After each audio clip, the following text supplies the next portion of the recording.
podcast vibe. A podcast vibe. I love this. So why? Do we even need to set the price above the equilibrium because it's already so expensive in the market? there we go. There we go. It's that easy and simple. Hello there, beautiful people. Welcome to Electrifying Economics. And firstly, Happy New Year! I am so sorry. I've been so inactive. I know. There's so many explanations for it, but I'm not going to give you any of the explanations because it's going to take you too long. Take the video too long and take it too long. But yes, Happy New Year, guys. And I hope you guys have had a great New Year. Today's topic is a government intervention, but it's going to be split. And government intervention today, in this video, I'll be talking about price controls, minimum and maximum prices.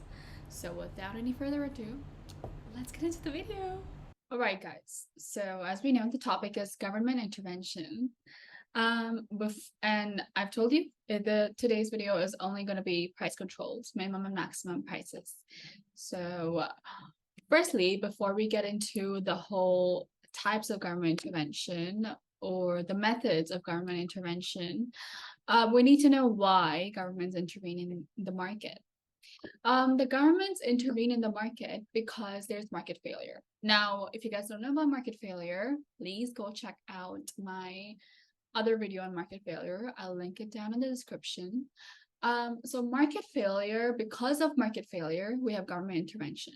Because governments solve the market failure, or at least reduce the market failure when they intervene in the market. And they intervene in the market with so many methods. And for today's video, we're going to be talking about two methods, one method which has two types. So one method that is price controls, so which has two branches, minimum and maximum prices. So let's get into it. Firstly, before we even go into minimum or maximum prices, we need to know what they are. So what is price controlling? So price controlling is a way to control the prices in the market. And so we already have an equilibrium price, as we already know. So price controls is like either setting the price below or above the equilibrium. And the price controls help the vulnerable people in terms of, if it's the consumers, they help the consumer. If it's the supplier, they help the supplier. And in turn, they help the entire economy as a whole. And there's two types of price control. There's maximum price and minimum price. Right. So maximum price is also called a price ceiling. So a price ceiling or a maximum price is when the price is set below the equilibrium. You can see this line, that is price ceiling. And that is what maximum price is. Now think about it in this way. You might be thinking, oh, maximum because it's the highest. So it will be above the equilibrium. No, it's the opposite of what you think. Because price ceiling, so it's a ceiling, right? So you cannot go above the ceiling. Think about it that way. You cannot go above the ceiling, and maximum price is like, this is the maximum level. You cannot go more than this level. So hence it's set below the equilibrium. You cannot go more than this level, because if you had it above the equilibrium, there's no point. Because why would you set a maximum amount when, like, you want to help whom? You need to understand who do you want to help with the maximum price or the price ceiling. It's a ceiling, so it will be below the equilibrium because you cannot go above it. That is why, because you wouldn't want to set a higher price level and say, oh, that's the maximum price, because it's not going to help, because we already have a higher price here. So we are setting up price ceiling or maximum price in order to make the goods and services affordable to consumers. And if we want to make them affordable, we wouldn't make it higher. We wouldn't set the price higher than the equilibrium price already. Because we know that it's not affordable because the equilibrium price is not low enough for the consumers to be able to buy the goods and services. And only if the price ceiling is set below the equilibrium, it's helpful. Otherwise, there's no point.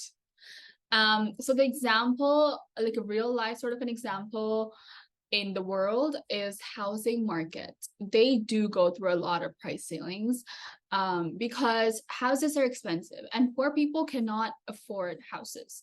And hence, in order to make housing cheaper, the consumers are, I mean, the government will set a maximum price or like a price ceiling so that, you know, at least some of the houses in the market are cheaper for the poor people and are affordable for the poor people.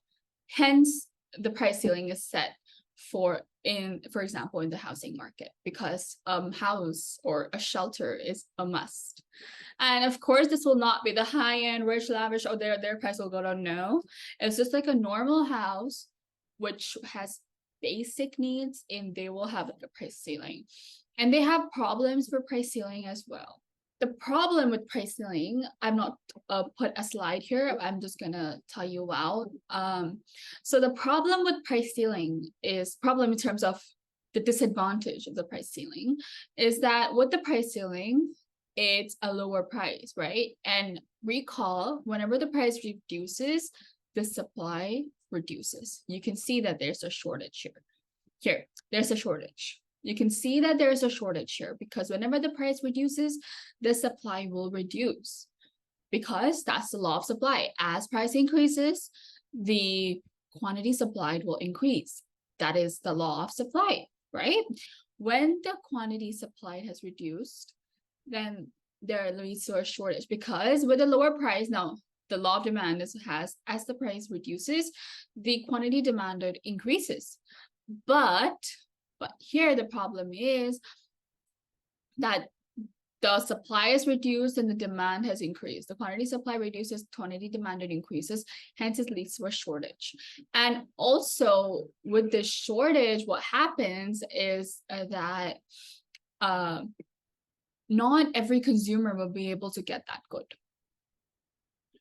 I mean to say that not every single poor person in the market will be able to get that good because the quantity supplied is only this amount, QS.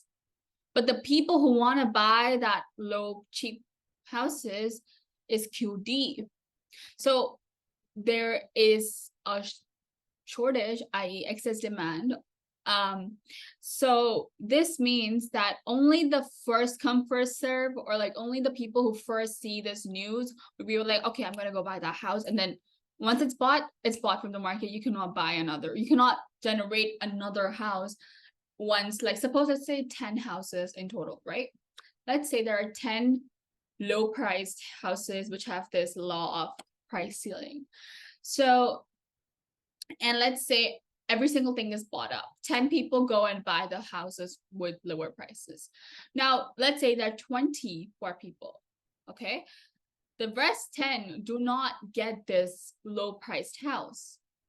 So if they don't get this low priced house, what happens is there's a possibility of black markets and our bidding. You know, there's possibility of black markets, and black markets are places where the goods are sold at a higher price than it's supposed to be sold. So in this case, it's supposed to be sold at PMax, but they will be sold at a higher price, maybe at PE, in order to buy the house. So the rest 10 poor people will have to go to this black market and have to buy the higher priced housing. And hence, the idea is it might not actually be that helpful. Pricing might not actually be that helpful because only a few people get those. It's like a first come, first serve sort of a thing. And also it generates black markets, and it's harder for the government to monitor in case there's a black market, right? Because governments are not that efficient all the time in order to find, oh, this black market's here, because the economy is large. So the governments don't have, like, they don't have all the time in the world, in all the resources in the world to go like, say like, oh, let's go monitor here, because the economy is large. So that is a debate for not having the price ceiling. And hence, because this happens, one thing which could help the price ceiling is instead of just setting the price ceiling, the governments can provide subsidies along with the price ceiling, because So governments could give the subsidy up to the point QD, because that's the point until which we want our demand and supply to be. so governments could give that much subsidy, and that way we could eliminate black markets, and that way we could also eliminate the shortage, because the government could give a subsidy to the level where QS is equal to QD, i.e. at this point we don't want it to come back here, we want it to go here, because we have 20 poor people and only 10 poor people are being served at the moment. That's the idea here. So with the subsidy, if you guys don't know what a subsidy is a money, or like a sort of money given by the government to the firms in order to increase their supply and in order to lower the price of the good. And when this money is given, it's a cost of production, right? The cost of production will reduce. So hence, this will increase the supply. And when the cost of production reduces, we all know what happens. Supply shifts upwards. Because current supply is here, right? This is the current supply. And when you have given the subsidy, the supply could increase to here, making QS equal to QD. I hope you can see the line like this. I don't have the line drawn, but I'm showing it on the screen like this. Okay, so the supply could increase, shift to the right with the subsidy. That's it. And that's the sort of the idea of having maximum prices. I hope that makes the concept clear. Okay, so the next thing is minimum prices, which is also called a price floor, which is also called a price floor. Okay, so a minimum price is opposite of maximum. Maximum, minimum, opposite.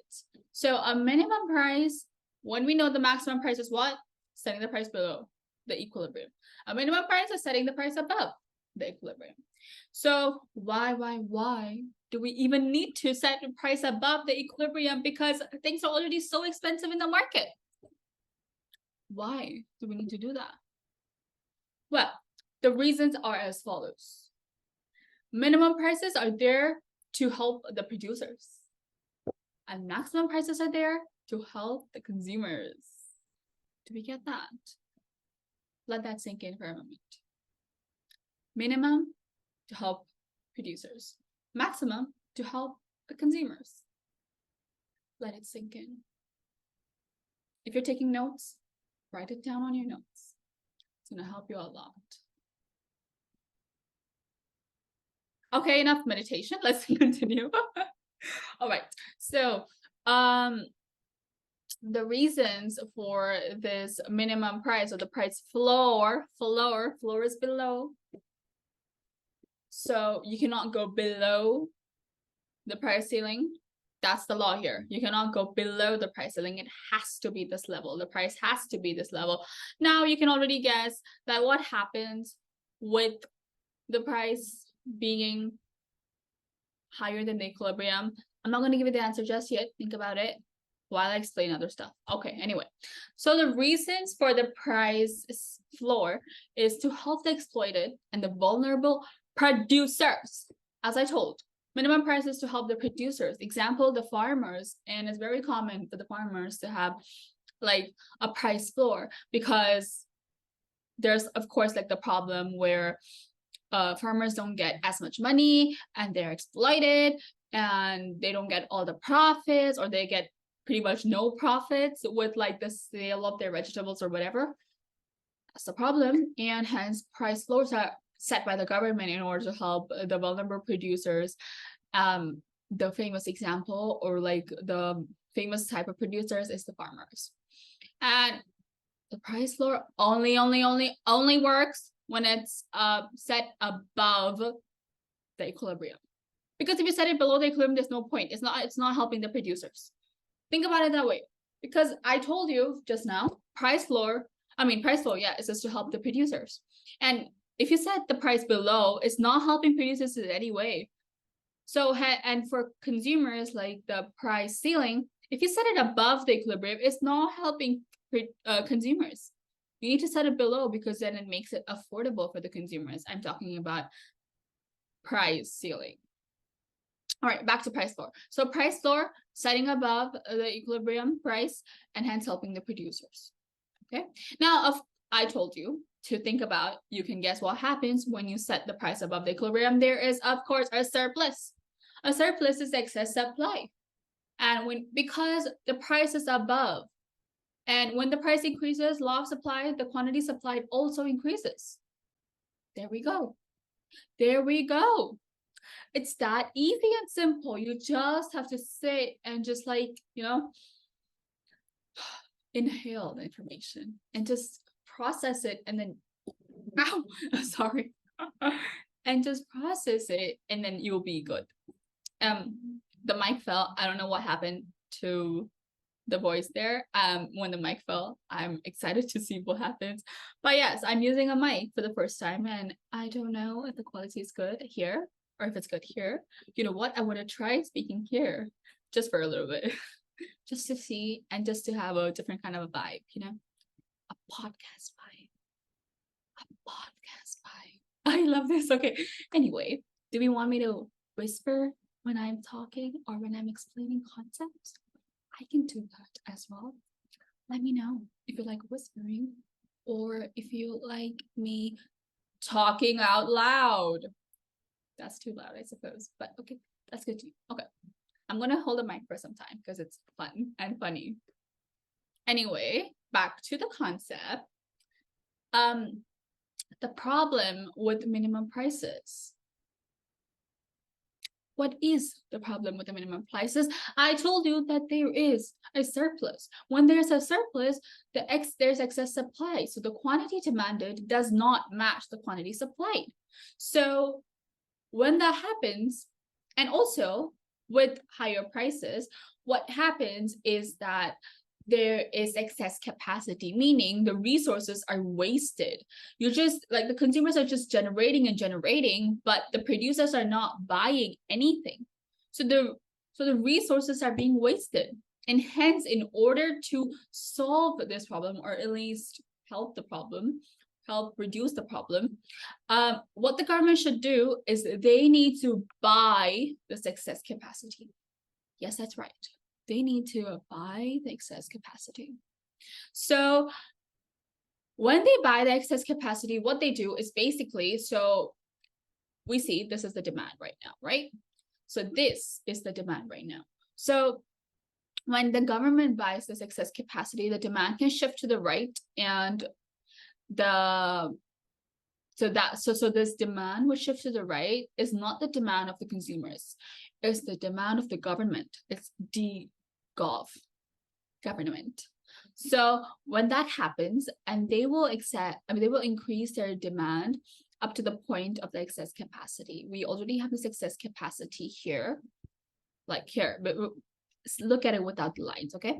So we have the excess capacity. The government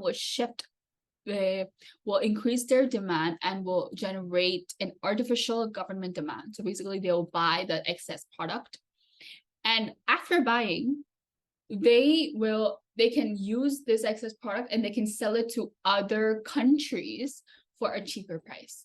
And this thing, selling the products, the excess product the government selling the excess product to other countries at a lower price, it's a concept which you don't need to know yet, but I'm just going to give the name of the concept. It's called dumping. Yes, dumping. Sounds very weird. Sounds like, if you don't know the concept, sounds like garbage. But I'm not going to tell you the concept right now. It's not required for a GCSE at least, or like at this level of economics. Anyway, moving on. So this happens, and hence the problem of the minimum price is sort of solved because the governments will buy the excess supply, excess supply, and then they will sell it to other countries at a lower price. All right, people, that is it for today's video. I hope you guys enjoyed it, and I hope you guys understood some of the concepts. I am using the mic, but I have no idea if it has any, I don't even know if it's connected. I have no idea if it's even connected. We will see. Even if it's not connected, I'm sure my voice is loud enough for like a good voice video as well. So I hope you guys enjoyed this video, and if you didn't, please do not forget to like, share, and subscribe to the channel. I'm enjoying this mic thing so much. I love this. I don't even know if it's working, but I love the idea of having the mic. I feel like a superstar with the mic, you know? All right, so that is it for today's video, and I hope you guys really have a good year ahead, and I hope that this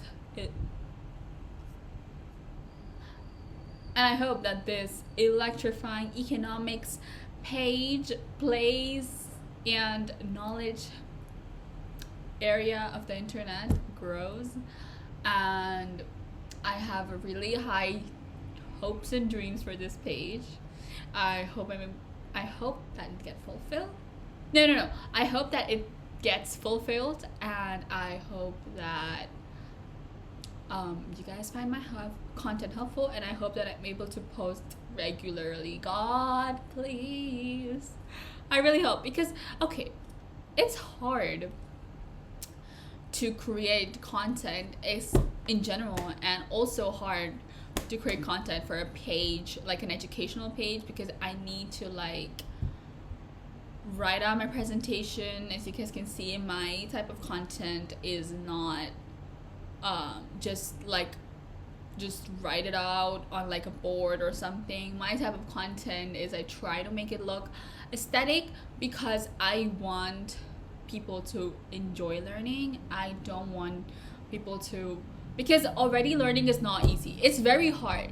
And if it's like, if these things are new to you, or if you're so tired and you come to a random video to like, or like if it's like an exam time and you come to a random video to like understand the concept or like revise your concept, I personally, for me, and I feel like there are a lot of people out there like me as well, want to have a video which is cute and which is funny and which is very like not just boring in terms of, I'm not saying other teachers are boring or other pages are boring. No, I just saying like, because I'm a student as well, so I know sort of the struggles of a student. So I'm just saying that with like just visuals and like just like a presentation, it just gets much better to understand the concepts, and that's the sort of learner I am.